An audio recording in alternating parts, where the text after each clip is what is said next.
So there are 5 major biomes in Canada, and keep in mind that some of these, in particular, the deciduous forest, okay, and the grassland, some of these have kind of sub-biomes within them. So there's actually quite a really diverse land of Canada that we live in, because it's such a big space. And I've driven from Calgary to Ottawa and Ottawa to Calgary many times, and you know, the variations of landscapes that you go through it's quite incredible. So a lot of the times people use these words interchangeably when really that's shouldn't be the case. A biome is a larger scale graphical region, and so you can find ecosystems, several ecosystems within one biome, but you can't find several biomes in one ecosystem. So biome refers to that large geographical region that has a specific climate with plants and animals that have adapted to that climate, whereas an ecosystem would kind of really define how the organisms and the plant life and the biota in that place interact with one another. That's what an ecosystem is. The ecosystem has to do with interaction, and biome has to do with what's available for things inside to interact with each other. And so to write it simply here, an ecosystem is how living things interact with one another. And you can have several ecosystems inside a biome. So let's say, I have a biome as a circle over here. Okay, I could have several, so like ecosystem 1, ecosystem 2, ecosystem 3. All of these would be inside the actual large biome.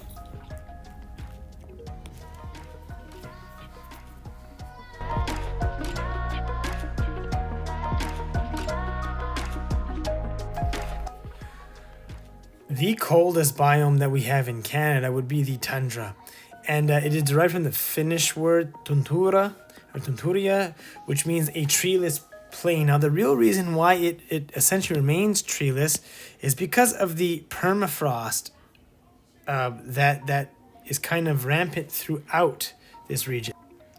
So here's kind of a diagram that shows what typical permafrost looks like.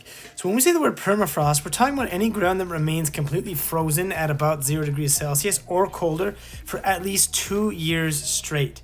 And, these permafrost grounds cover large areas of the earth, and a lot of the northern hemisphere has permafrost underneath it. So the active layer here is it's the area, you could say, that can thaw at certain points of the year. So it typically thaws during the warm summer months and then freezes again in the fall. And in the really cold regions, it hardly actually ever thaws. Now, this is kind of a buzz word, permafrost, because climate change can significantly melt the ice wedges that we see pointed to over here. And if that happens, well, you'll get a lot of soil and water, and that won't be able to sustain the vegetation that is up top, and you'll get all kinds of collapses.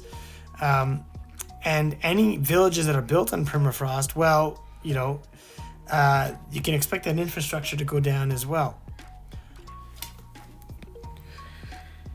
So any vegetation that requires deep roots in the ground is often going to make contact with cold ground, and therefore it's not going to be fertile. So you typically only get vegetation that has lichens, mosses, grasses, sedges, and shrubs, which are really superficial vegetation, right? Organisms biome include black bears, but these you can find in many biomes, caribou, etc., and rapidly flowering plants.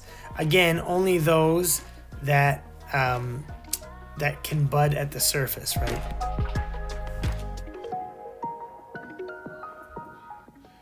So this is where most of Alberta exists in terms of biomes, the taiga. We experience huge temperature ranges between negative 40 degrees Celsius to 25 degrees Celsius. And a lot of this here has to do with the polar vortexes, right, that circulate from the north, right, the North Poles in particular. The major rivers in these areas include Athabasca, the Smoky Rivers, the Peace and Hay Rivers. Animals, and I've seen some of these myself in the wild. The river otters, warblers is a type of bird. You can find it in certain provincial parks like Fish Creek. The whooping crane, the woodland caribou, and wood bison. The major industries in this biome include forestry and the oil sands, and that has to do with, it was a giant Amazon-ish biota beforehand, right? That had a lot of dinosaurs, so a lot of that biota decayed, and we have the oil sands. And here where it says primarily precipitation is snow, a lot of Calgarians and Edmontonians actually rely on the snow and the drainage from the melt there to provide the proper water for its grass and its vegetation. And yes, the soil is thin and it is acidic.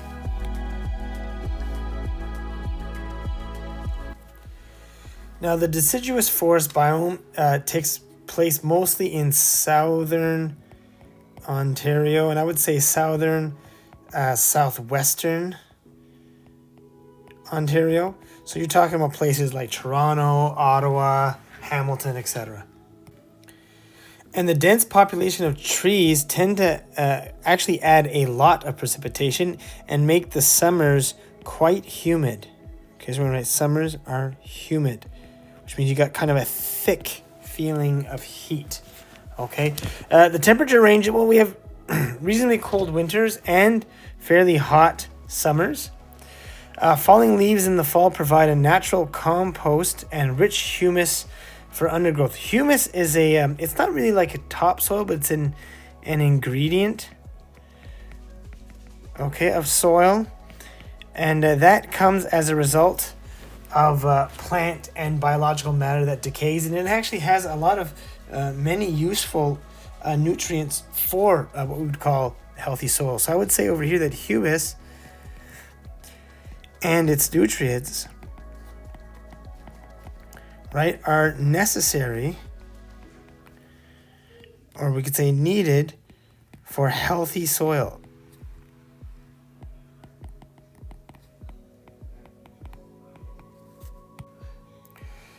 As a result of all the different types of biota that you have and the fresh waters that tend to run through them, you got a large array of plants and animals, especially herbivores. I'm going to underline that and write herbivores because, there's a lot for them to eat. And in fact, in certain parts of this biome, there was so many herbivores and moose that they had to introduce wolves into that population in order to kind of balance out the number of herbivores in that ecosystem. And so the major rivers include the North Saskatchewan River, Red Deer, which all of them drain into Hudson Bay, which is a large bay at the top of Ontario and Manitoba.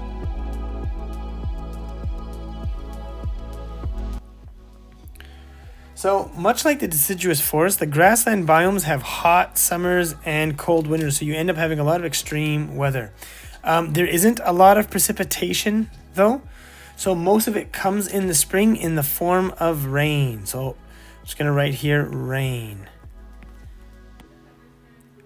In these biomes, the Chinooks are common. What Chinooks are is they're warm winds that come in and disrupt a cold winter. So you'll get, let's say, 2 weeks or so of positive temperatures, and then as soon as the Chinook winds leave, it goes right back to the negatives. And sometimes very cold negatives. The main rivers include the Bow River, Oldman, Elbow, South Saskatchewan River. Fescue grass is the most common grass. And this is another, or I should say the common word for this is the tall grass, or the European tall perennial grass. And again, sometimes it can get really, really long. It just depends on how much rain occurs that season.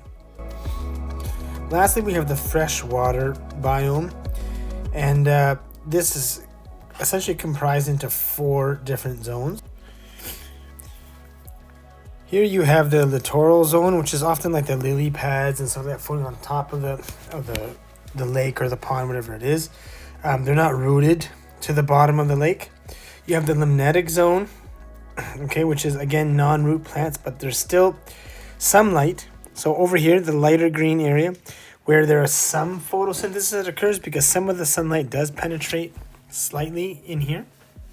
Then you got the profundal zone, where this is the beginning of what we call the euphotic layer. Okay, and that essentially is where there's no photosynthesis that takes place because there's it's too deep for the light to properly penetrate through in order to provide the catalysis that it does. And then you have the benthic zone, where the temperatures are much colder and there's lower level of dissolved oxygen that occurs. And so this one tends to have less amount of life in it.